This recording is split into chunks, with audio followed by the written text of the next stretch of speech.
Shortly after being promoted to the imperial court, 80-year-old Zhang Jianzhi discovered a serious political crisis in the central court. In her later years, Wu Zetian was weak and sick, rarely went to court, and her control over the government declined. The contact between the court ministers and the emperor was completely restricted by Wu Zetian's male partners Zhang Chongzong and Zhang Jianzhi. The two brothers meddled in the government, oppressed loyal ministers, and were domineering.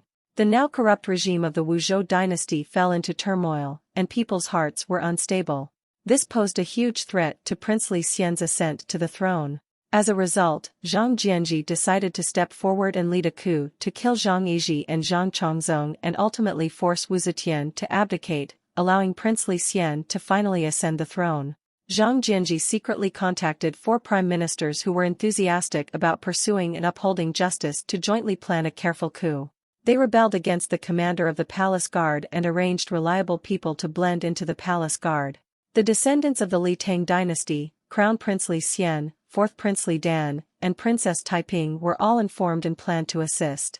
On February 20, 705, Zhang Jianzhi and other ministers and generals led 500 palace guard soldiers to the palace, and the coup began.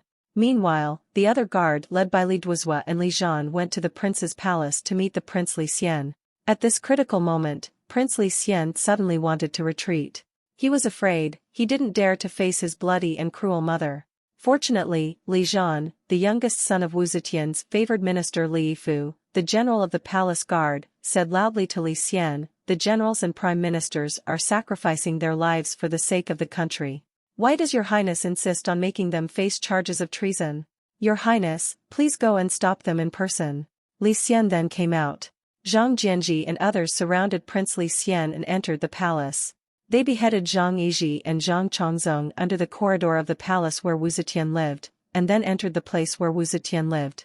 Faced surrounded by guards around her, Wu Zetian sat up in surprise and asked, "Who has caused this disturbance?"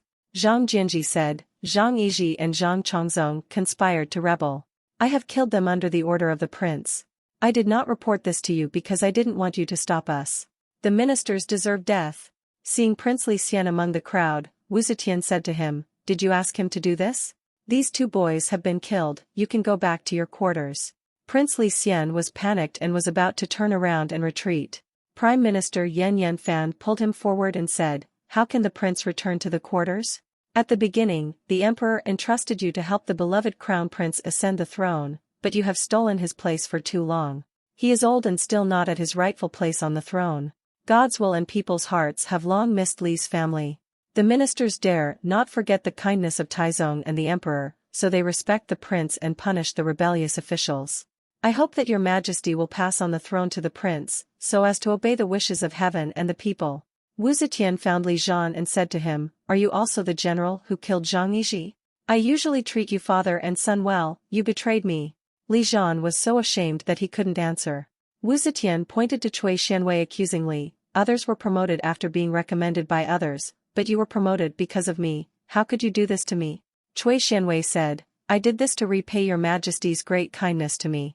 Wu Zetian had nothing to say, she knew very well that her influence was gone. 3 days later, on February 23, 705, Wu Zetian abdicated the throne to Crown Prince Li Xian. Zhang Jianzhi and the prime ministers had successfully launched a coup to restore the Tang Dynasty.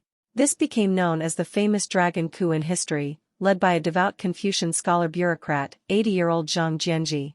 He was concerned about the country and the people, that regardless of his 80 years of age, he did not hesitate to sacrifice his family and his own life. He bravely led his officials to overthrow the tyrant Wu Zetian's Wuzhou dynasty and restore the Tang Empire so that the country can return to peaceful times. Despite his old age, his ambition and sacrifices for his country would leave a permanent mark on history.